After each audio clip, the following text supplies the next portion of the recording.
আমার পার্শ্ববর্তী এলাকার কৃষকের বাড়ি থেকে আজকে এই বেগুনের চারাগুলি এনেছি। এরকম চারা আনার পরে আমি যেভাবে প্রতিস্থাপন করি সেটা দেখানোর জন্য আজকের এই ছোট্ট ভিডিওটা।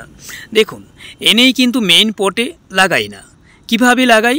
এরকম ছোট পলিথিনের মধ্যে গাছটাকে প্রথমে সারভাইভ করে নিই। এর কারণ হলো আমার বাড়ির যে পরিবেশ, আমার বাগানের যে পরিবেশ, সেই পরিবেশের সাথে গাছটাকে প্রথমে অ্যাডজাস্ট হতে হয়। পলিথিনের মধ্যে দিয়েছি সাধারণ মানের মাটি, এখানে কোনো রকম সার মেশানো নেই।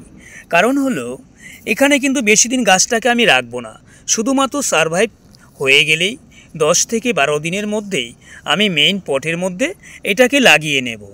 এই বেগুনগুলি সমস্ত গরমকাল বর্ষাকাল জুড়ে বাগানে ফলন দিয়ে যাবে।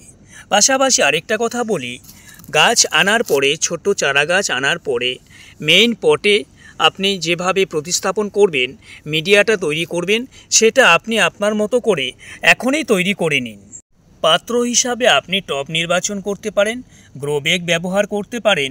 পাশাপাশি কম খরচের মধ্যে এরকম চালের বস্তাও ব্যবহার করা যায়। বেগুন গাছের পাতায় ছোট ছোট মাকড়ের খুব উপদ্রব হয়। এর ফলে উপরের অংশের পাতাগুলির আকার ছোট হয়ে যায়, গাছ রোগে আক্রান্ত হয়। তার জন্য যে কাজটা করতে হবে, ঘরোয়াভাবে করতে চাইলে পাতার নিচের দিকে হলুদ গোলা জল স্প্রে করবেন। পাশাপাশি সপ্তাহে 3 দিন বা 4 দিন সাধারণ জল স্প্রে করলেও এর থেকে অনেক উপকার পাওয়া যায়।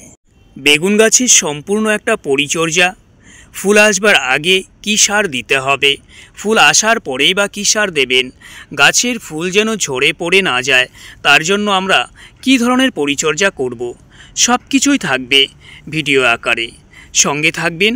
চ্যানেলের তথ্য যদি পছন্দ হয় তাহলে প্লিজ চ্যানেলটা সাবস্ক্রাইব করে এভাবেই সঙ্গে থাকার চেষ্টা করবেন। সবাইকে নমস্কার।